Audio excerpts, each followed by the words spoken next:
Assalamualaikum warahmatullahi wabarakatuh. Perkenalkan, saya dari kelompok 2 yang akan memaparkan materi tentang syariah, aktualisasi ajaran Islam. Yang beranggotakan, yang pertama Putra Aji Mahardika, yang kedua Rifki Riyandi Anwar, yang ketiga Hadad Alwi Burhani, yang keempat Salsabila Jihan Padilla.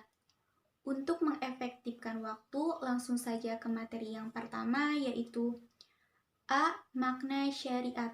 Secara etimologis, syariat atau syara menurut kata dasarnya berarti jalan ke sumber air atau jalan terang yang harus dilalui atau jalan yang harus diikuti oleh orang-orang beriman. Secara terminologis, syariat dalam banyak pengertian ulama Islam adalah aturan-aturan atau hukum-hukum Tuhan yang tertuang dalam Al-Quran dan Sunnah Nabi Muhammad SAW. Aturan-aturan ini meliputi kompleksitas kebutuhan manusia, baik yang bersifat individual maupun kolektif. Dengan kata lain, syariat adalah penumbuhan, pelembagaan, kehendak Tuhan dengan manusia harus hidup secara pribadi dan bermasyarakat. Syariat berasal dari kata sya'ara yang menurut bahasa berarti sumber air yang mengalir yang didatangi manusia atau binatang untuk diminum.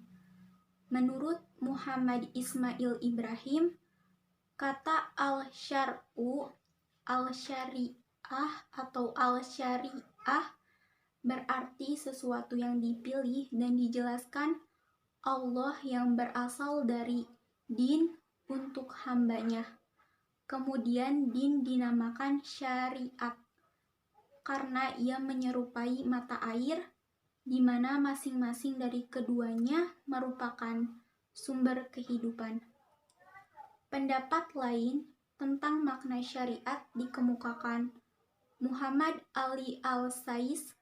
Menurutnya, secara harfiah, kata syariat berarti jalan lurus, juga berarti jalan ke sumber air dan tempat orang minum.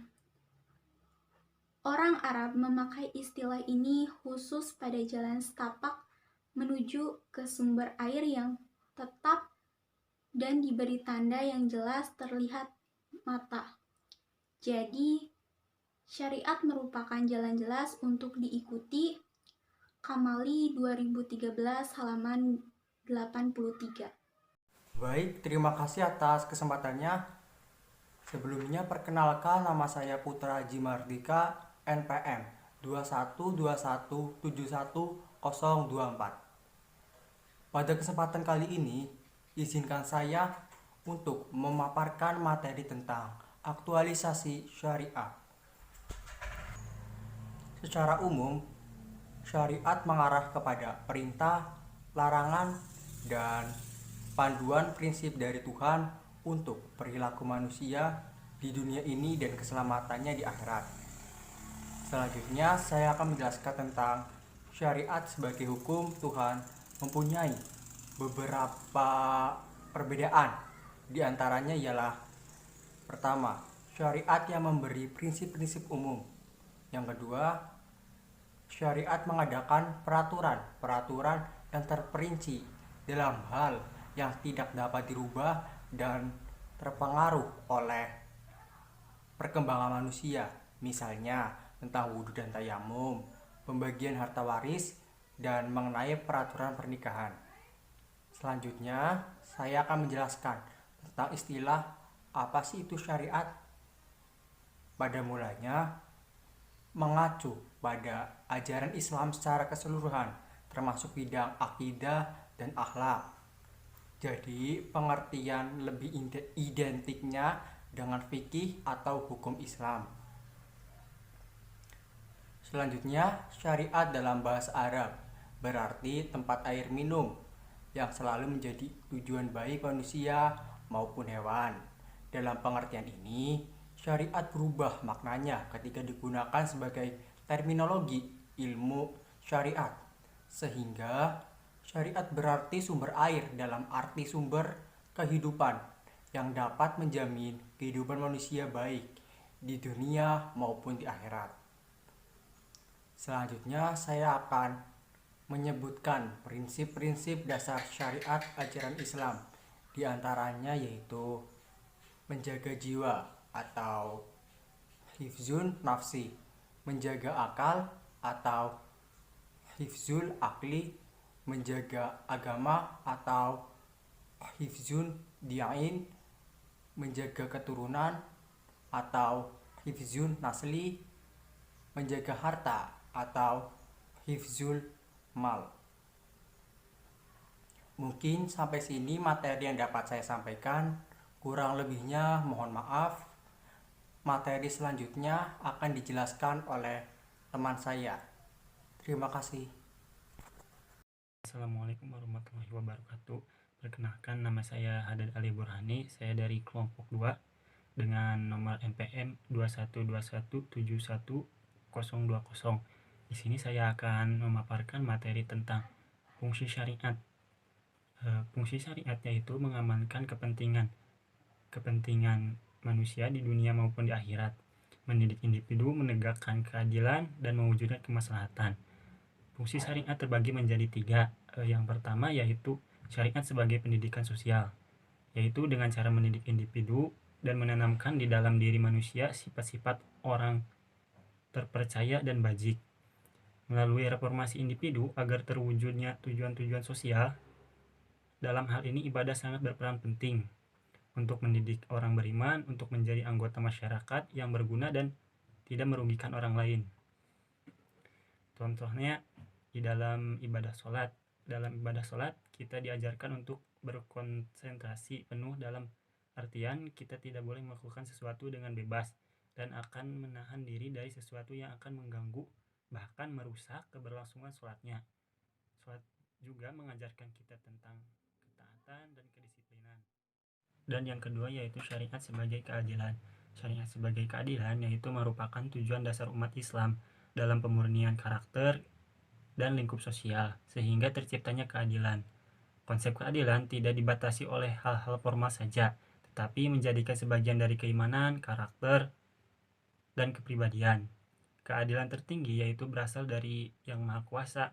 Oleh karena itu, keadilan sejati yaitu bersumber dari ilahi, sehingga menciptakan keseimbangan dan kemaslahatan. Dan yang ketiga yaitu syariat sebagai perwujudan kebaikan. Secara umum yaitu mengamankan kebaikan kepada manusia atau melindungi manusia dari kejahatan dan kerusakan. Oleh karena itu, Yang Maha Kuasa memberikan hukum-hukum yang terciptanya kesatuan semua makhluknya.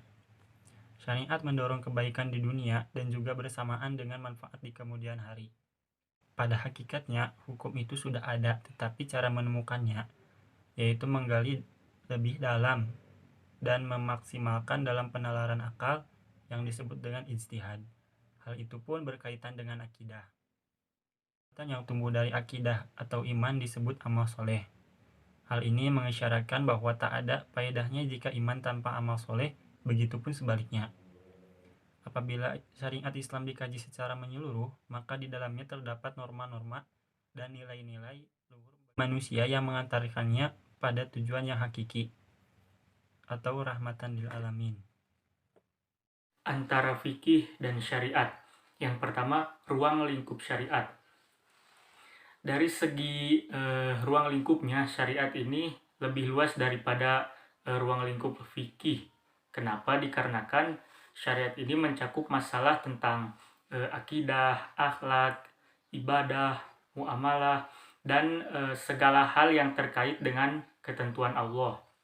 Nah, sedangkan ruang lingkup fikih terbatas hanya pada masalah teknis hukum yang bersifat amaliyah, ya, seperti tentang najis, hadas, wudhu, tayamum, sholat, zakat, puasa, jual beli, dan yang lainnya. Nah, untuk objek pembahasannya juga, fikih ini berhenti ketika berbicara mengenai tentang akidah, ya. Contohnya seperti sifat-sifat Allah, Nabi dan Rasul, sifat malaikat, dan juga hari akhir. Kemudian yang kedua, syariat bersifat universal. Nah, syariat ini merupakan sebuah ketentuan dari Allah yang bersifat universal ya. Jadi bukan hanya berlaku untuk suatu tempat dan juga masa yang terbatas atau pada masa-masa tertentu saja, tapi juga menembus ruang dan waktu. Contohnya seperti kita menyebut ketentuan dan aturan dari Allah kepada Bani Israel sebagai syariat, ya, tetapi tidak disebut dengan istilah fikih. Kemudian yang ketiga, fikih adalah apa yang bisa dipahami. Nah, perbedaan fikih dan syariat adalah bahwa fikih merupakan hal yang dipahami oleh para mujtahid atas dalil samawi dan juga hukum ketika direalisasikan dalam kehidupan sehari-hari. Nah, sedangkan syariat ini dipahami sebagai hukum yang ditetapkan secara langsung oleh Allah. Kemudian ada fikih ikhtilaf. Nah, fikih ikhtilaf ini merupakan sebuah objek pembahasan dalam ilmu fikih, khususnya dalam perbedaan pendapat di kalangan para pakar maupun para ahli fikih. Jadi, ada 3 poin penting dalam mempelajari fikih ikhtilaf. Yang pertama, perbedaan pendapat tidak bisa untuk ditolak. Yang kedua, tidak semua titik boleh berbeda pendapat. Dan untuk yang terakhir, ikhtilaf ulama versus persengketaan awam.